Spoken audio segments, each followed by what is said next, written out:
බලමු මේ පහළට තියෙන ඊතලය නැත්නම් අපි කියන down arrow key එක press කළ විට සිදුවන දෙය. ළමයා පහළට ගමන් කරන්න අවශ්‍යයි. ඉහළට යන විට උතුර north නම් පහළට යන විට දකුණ south වෙන්න අවශ්‍ය වෙනවා. අපි මුලින්ම events click කරමු. දැන් මේ when up pressed block එක drag කරලා workspace එකෙන් තියමු. දැන් down arrow key එක press කළ විට සිදුවන දේ නිර්මාණය කරන නිසා මේ up කියන වචනය ළඟ තියෙන පුංචි ඊතලේ ක්ලික් කරලා අපි down තෝරමු. ඊළඟට sprites කියන වචනය මත ක්ලික් කරන්න. දැන් අපි මේ move sprite 10 pixels north block එක when down pressed block එක පහළට drag කරනවා.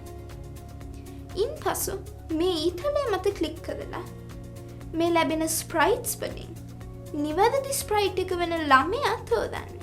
අපි කලින් වගේම මෙතනත් පික්සල්ස් ගණන 50 ලෙස සකසමු.